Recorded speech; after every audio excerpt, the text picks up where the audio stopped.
peur under devant une control. guerre qu'on n'arrive Fear pas à in the face arrêter. of a war we can't stop. Cette peur n'a qu'un ami, This fear has one friend.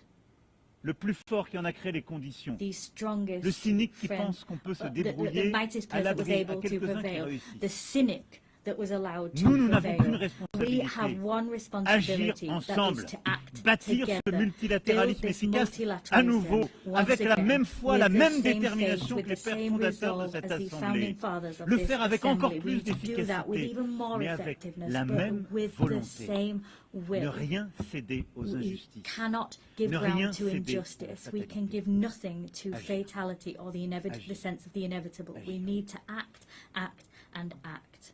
Alors c'est à nous de faire. So it's up to us to do just that together. I thank you.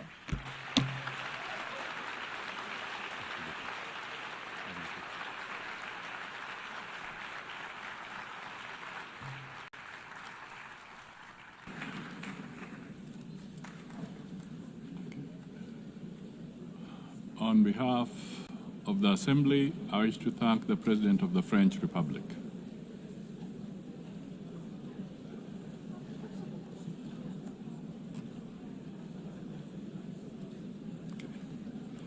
The Assembly will now hear an address by His Excellency Shadia Zaprov, President of the Kyrgyz Republic. I request protocol to escort His Excellency and invite him to address the Assembly.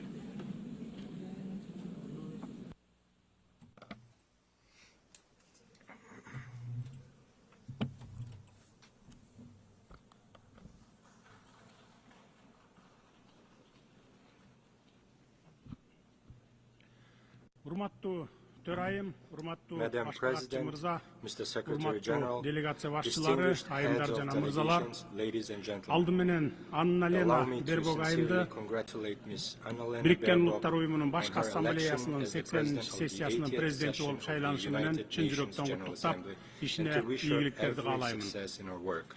This year, we mark the 80th anniversary of the UN, a unique institution that has stood guard over peace, security, and development for nearly a century. Over these 80 years, despite numerous conflicts, the world has fortunately been spared the outbreak of a Third World War. The United Nations has undoubtedly played a key role in this achievement.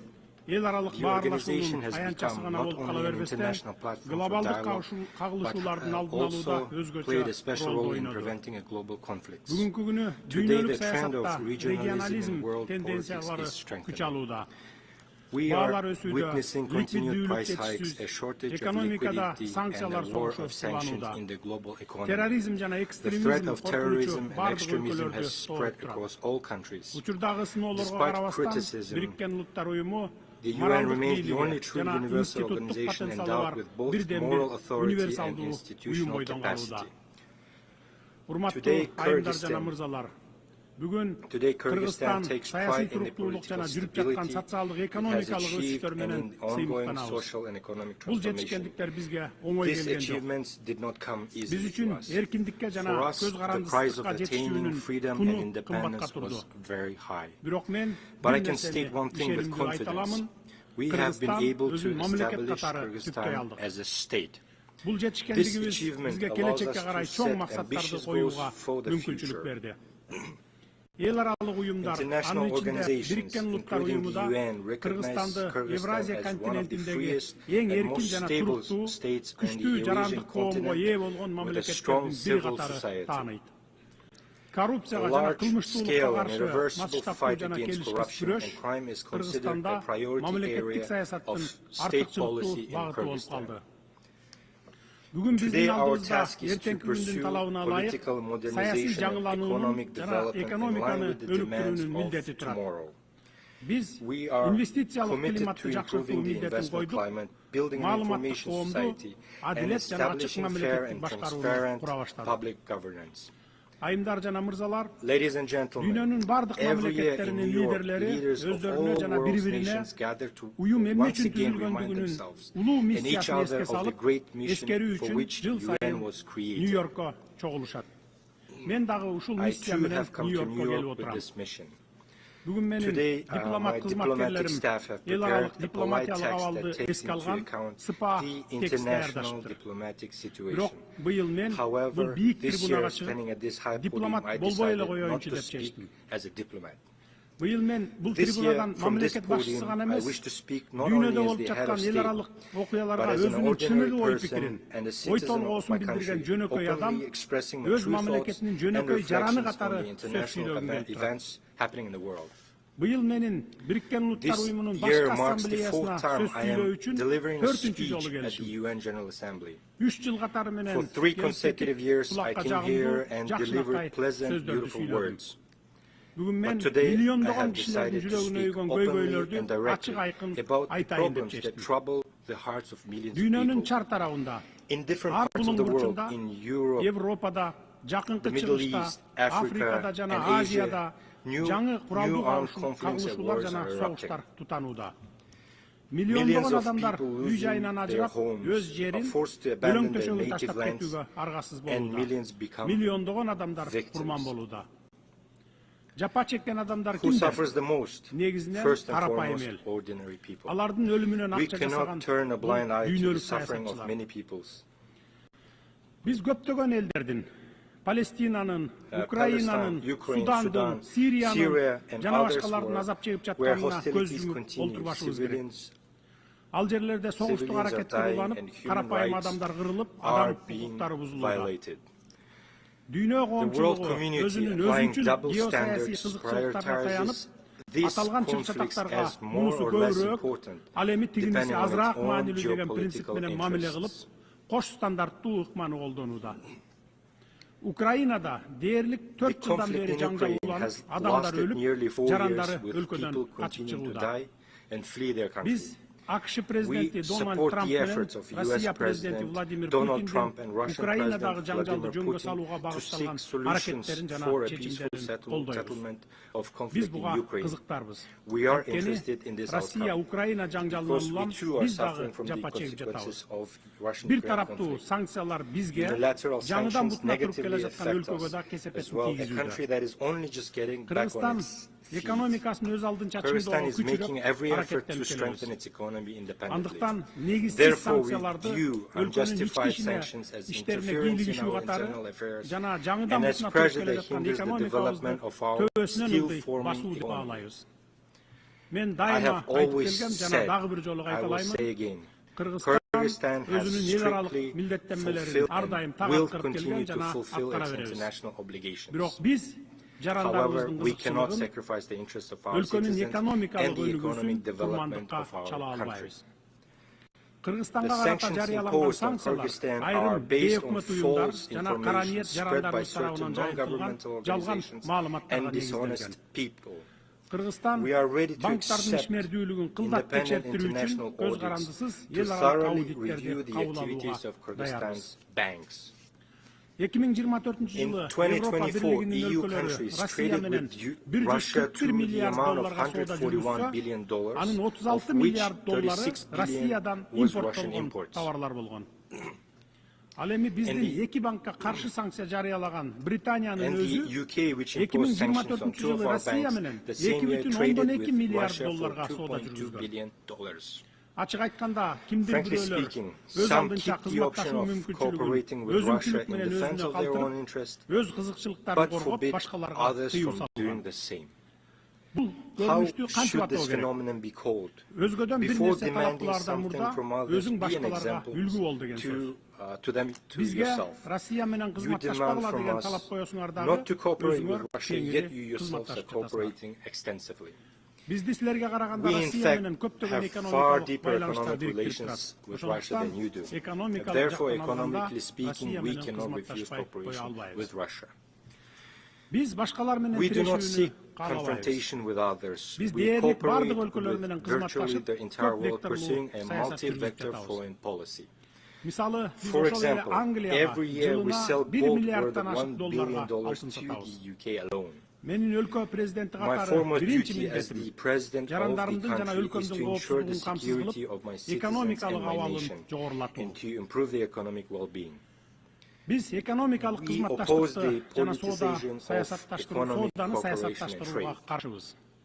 Ошондуктан эки банкка банкыбызга салган санкцияларды тез арада алып салууну талап кылабыз. Урматтуу айымдар жана мырзалар, Бириккен Улуттар Уюмунун башкы катчысы буга чейин Газа тилкесин миңдеген балдардын көрүстөнү деп мүнөздөгөн. Газадагы согушту жана үрөй учурган окуяларды токтотуу үчүн дагы эмне кылуу керекпиз? Биз Газа тилкесиндеги аеосуз кагылышуулардын айынан эбегейсиз жоготууларга учурап жаткан Палестина элине тилектеш болушубуз керек.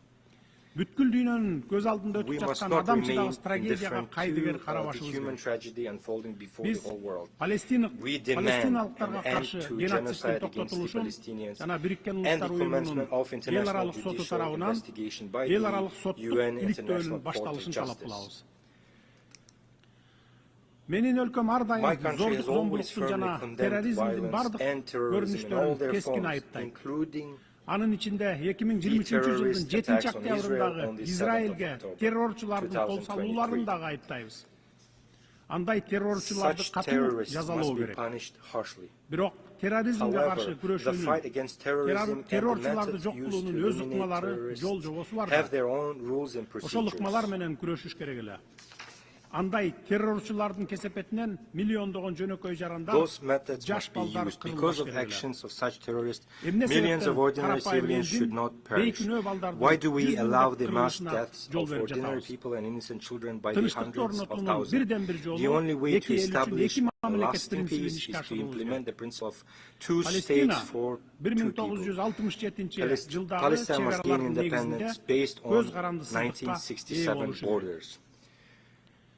Биз ошондой эле Катар менен Ирандын We also аймагына жасалган condemn акыркы the ракеталык recent rocket strikes чабуулду on the territories айыптайбыз. of Qatar and Iran. Анткени бул чабуулдар Since such көз attacks карандысыз өлкөнүн infringe on the эгемендүүлүгүнө кол sovereignty салуу болуп of саналат. independent states, Аймактагы create туруктуулукка threats жана to regional коопсуздукка stability коркунуч and келтирет security жана and эл аралык run укуктун ченемдерине counter to каршы the келет. norms of international law.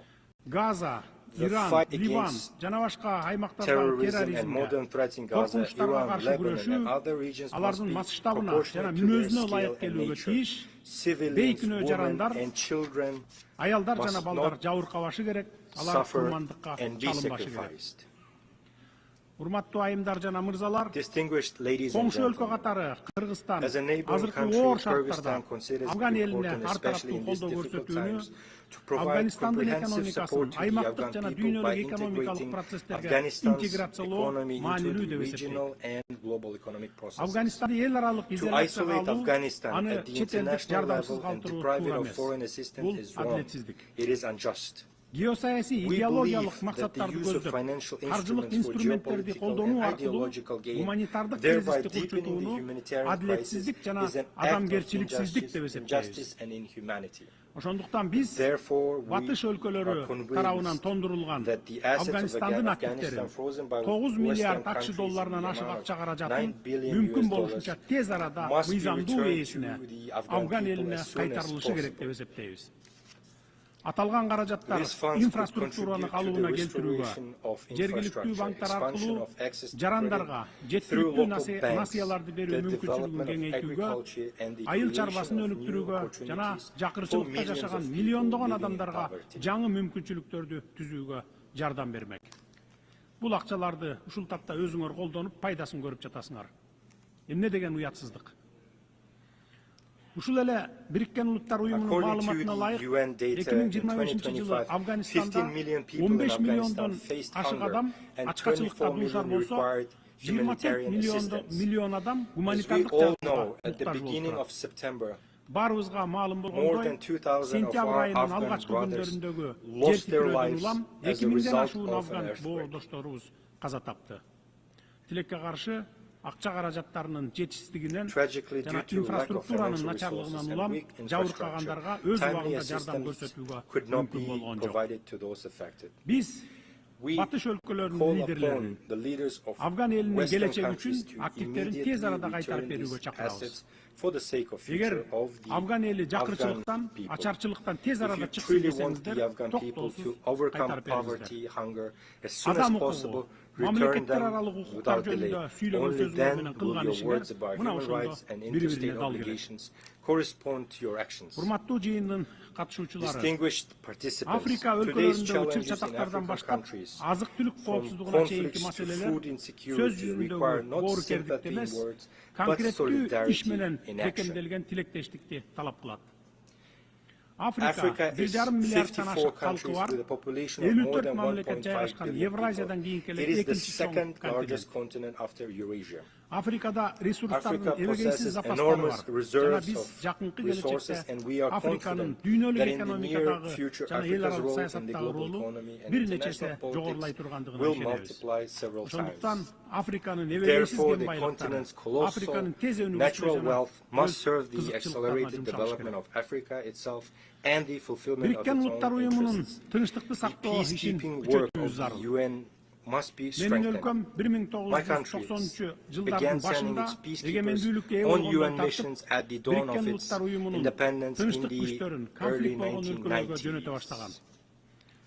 This once again proves that we are sincerely wish to contribute to the cause of strengthening peace and security in the world.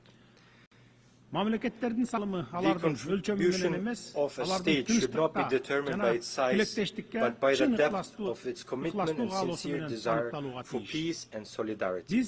We support the strengthening of international treaties, including the Treaty on Non-Proliferation of Nuclear Weapons. It is important to educate the younger generation to perceive a world without nuclear weapons. It is essential to raise awareness among young people about the devastating consequences of weapons of mass destruction.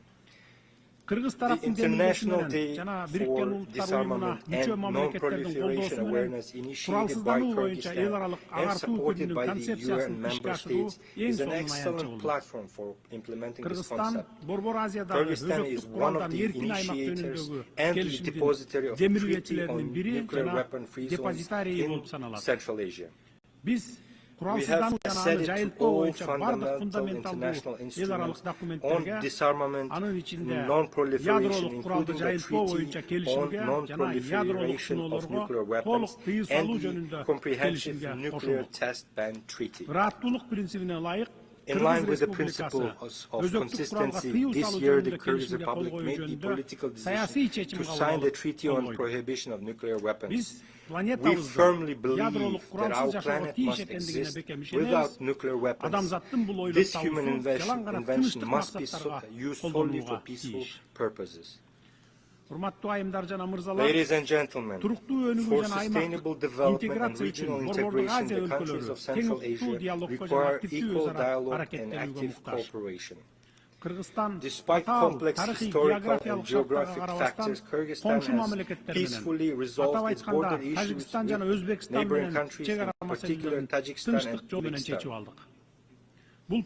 This process involved lengthy negotiations and at high political levels, expert levels, and was resolved with due respect for the interests of all sides. I can state with confidence that today the borders between Kyrgyzstan, Tajikistan, and Uzbekistan are borders of friendship, trade, and cooperation. This experience confirms that peace is possible where there is political will, respect and dialogue, which enabled us to resolve existing contradictions and embark on a path of creation and development. Kyrgyzstan is ready to share this experience of resolving complex issues with the international community. Let us use the more than $3 trillion that are spent annually on armaments worldwide to improve people's lives, eradicate hunger, protect our environment, and clean the air. After all, there are no borders when it comes to breathing air. We all breathe the same air. Therefore, I call on us to live not in a race for who has the most powerful weapons, but in a competition for whose country has the cleanest nature and air. Dear friends, climate change is a reality we are witnessing today. We face threats of drought, melting glaciers, changes in ecosystems, and loss of biodiversity. Kyrgyzstan, as a mountainous country, is particularly vulnerable to these changes. We are already experiencing the threat of declining water resources and risks to agriculture and biodiversity. Although Kyrgyzstan is landlocked, it actively participates in international environmental initiatives and can play a significant role in supporting agreements aimed at protecting global ecosystems.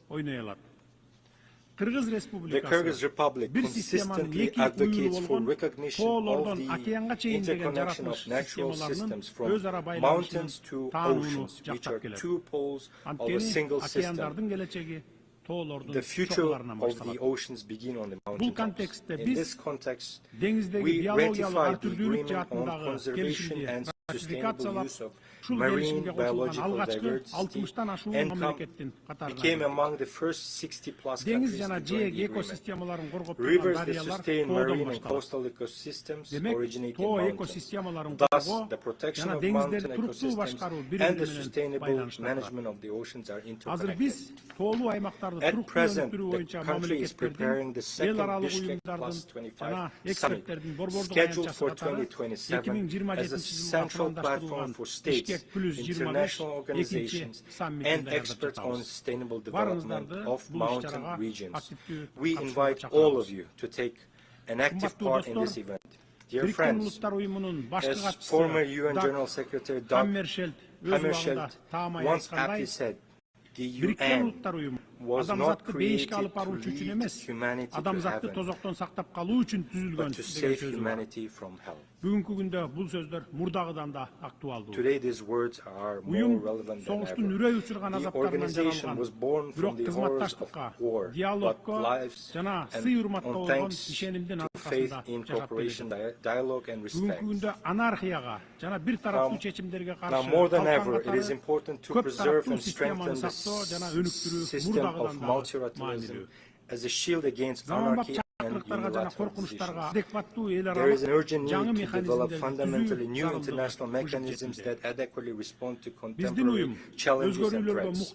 Our organization needs to change. This is no longer a choice, but a requirement of time and today's realities. In this context, we support the effort of the Secretary General to reform the UN under the initiative UN-80.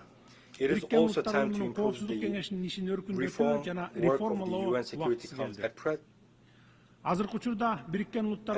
50 members of the Security Council effectively decide the fate of all world's states.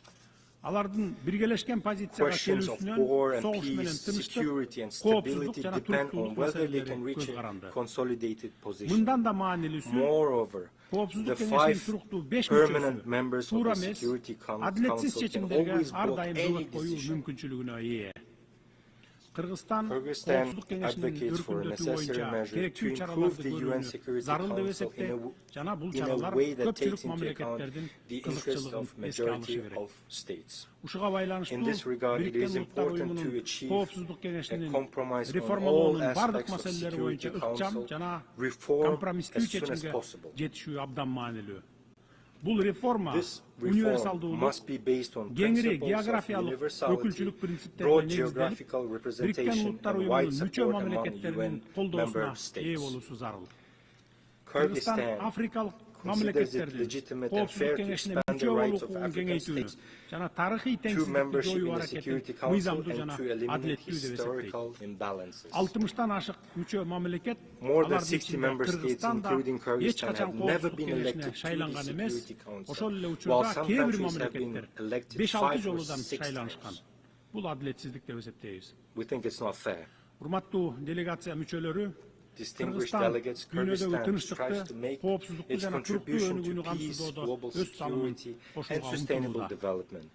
In order to draw the attention of the UN and the world to the challenges faced by small states, Kyrgyzstan has put forward its candidacy for non-permanent membership in the UN Security Council for the period 2027-2028. The support of countries that have never been elected to the Security Council will strengthen confidence in equality among members and thereby raise the authority of organization and reinforce trust in it. We sincerely believe in the principle of justice, and I ask UN member states to support us in the elections in June next year. Every country should have the opportunity to serve as a member of the Council and contribute to the cause of maintaining peace and security. Biz Коопсуздук кеңешине олуттуу маселесин уштайтылган тажрыйбасы бар мамлекеттердин катарына киребиз деп ишенимдүү түрдө айта аламын. Биз эл аралык укукту, адилеттүүлүктү, адам укуктарын коргоону бекем карманабыз жана өз ара урматтоого, кызыкчылыктардын балансына жана келечек муундардын жоопкерчилигине негизделген көп тараптуу системаны колдойбуз. Урматтуу айымдар жана мырзалар, учурдун чакырыктары жалпыбызга тиешелүү жана аларга карата жоопторубузда бирдиктүү болушу керек. Айткан сөзүбүз менен ишибиз дал келүүсү кажет. Биз аракетсиздикке жол бербешибиз керек. Дүйнө аракетти талап кылат. Планетабыздын келечеги баарыбыздын жалпы жоопкерчилигибиз. Көңүл бурганыңыздарга рахмат. Thank you very much for your attention.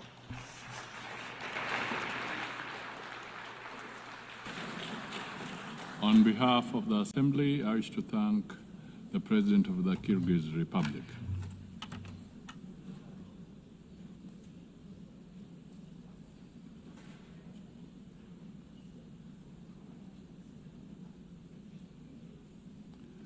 The Assembly will hear an address by His Excellency Gustavo Petro Orrego, President of the Republic of Colombia. I request protocol to escort His Excellency and invite him to address the Assembly.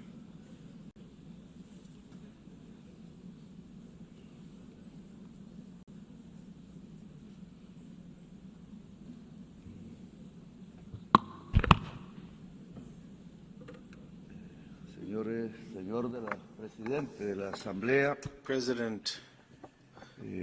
Este es mi último discurso como presidente aquí, ya es el cuarto. En el primero anuncié a la Asamblea que era muy posible que estallara un conflicto al lado de Ucrania, en Palestina. Pedí que se hiciera una conferencia de paz. Los que no tenemos bombas ni grandes presupuestos no somos escuchados aquí, pero 4 años después, ya hoy, lo dantesco de la situación de Palestina no me llevó a pensar que lo mismo o casi lo mismo podría ocurrir en el Caribe colombiano cuando tiran misiles a personas jóvenes desarmadas en el mar. Entonces ahora estamos ante una situación diferente, quizás más global. La barbarie hoy es del planeta. Hoy cae sobre la humanidad entera. Los misiles sobre 17 jóvenes desarmados en las aguas del Mar Caribe, quizás algunos colombianos. La persecución, aprisionamiento y encadenamiento y expulsión de millones de migrantes. Los misiles que caen sobre las 70.000 personas en Gaza y los matan. La falta de acción sobre la crisis climática, cuyas palabras se borran por orden de Trump, están ligados y obedecen a la misma causa. La migración es una excusa para que una sociedad rica, blanca y racista se crea la raza superior y no mire que sus dirigentes la llevan con toda la humanidad al abismo de su propia extinción. Dicen que los misiles en el Caribe eran para detener las drogas. Mentira, dicha aquí en este mismo sitio. En el año 2023 y 2024 fueron los años donde más cocaína se incautó y más de 700 capos del narcotráfico fueron extraditados a Estados Unidos y Europa. Los extradité yo, y la cocaína la incautó mi gobierno. Y no tiramos un solo misil, ni asesinamos ningún joven. Los años donde probé que es más eficaz sustituir voluntariamente con los cultivos de hoja de coca que erradicarla forzadamente con glifosato y fuerza sobre los campesinos pobres de Colombia. He cambiado la fracasada y violenta guerra contra las drogas por una eficaz política antinarcotraficante, que es diferente, no confundir la sustancia muerta con la persona prodigiosa. Pero necesitan violencia para dominar a Colombia y América Latina. Necesitan destruir el diálogo e imponer y lanzar misiles asesinos sobre jóvenes pobres en el Caribe. La política antidroga no es para detener la cocaína que llega a los Estados Unidos. La política antidrogas es para dominar los pueblos del sur en general. No mira la droga, mira el poder y la dominación. You shouldn't look at the drugs, you should look at who has the power and who dominates. This is why I speak to you as a decertified president. I've been decertified by President Trump without him having any right to do this, a human right or divine right or any sensible reason. They want to force by violence tens of thousands of peasants to do what the U.S. government wants to do, which are influenced by mafia groups in Colombia. Thousands of peasants are massacred in Colombia by politicians who were senators, who were presidents, who were ministers that were bribed and on the payroll of the drug mafia. And at the same time, they were allies of the extreme right based in Florida of the United States, and now allies of the Trump administration. They've been allied for decades with drug lords, cocaine drug lords in Colombia. They were allies, and so they led this anti-drug policy from Washington. I don't know if Trump even knows that his foreign policy towards Colombia, Venezuela, and towards the Caribbean is based on advice from Colombians who are allies of the cocaine mafia. I myself denounced these politicians, including the paramilitaries, drug traffickers, naming them by their names in the Congress of Colombia when I was senator, and many times they wanted to kill me because of that. And they did not want me to become president. They wanted me to shut up. And now they don't want another progressive government to be reelected. That is why I've been personally decertified, and they have spread calumny against Colombia. Colombia has confiscated the highest amount of cocaine in the history of the country under my government, and I've been decertified. In Colombia, we have managed to stop the increase in the rate of expansion of coca crops that was 43% under the government of Duque, and has dropped to 3%, and Duque was not decertified. He was who had someone who financed his campaign who was a drug trafficker, and instead they decertified me. So anti-drug policy is not aimed at the public health of a society, but rather to prop up a policy domination. They don't want to give the power to the people. The young people that were killed using missiles in the Caribbean que nadie quizás conozca aquí su nombre. We're not, Ni de Hamas. we're not from Eran Hamas. caribeños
For countries such as Mozambique, which bears no historical responsibility for the climate crisis, but are amongst those that are the hardest hit by its consequences.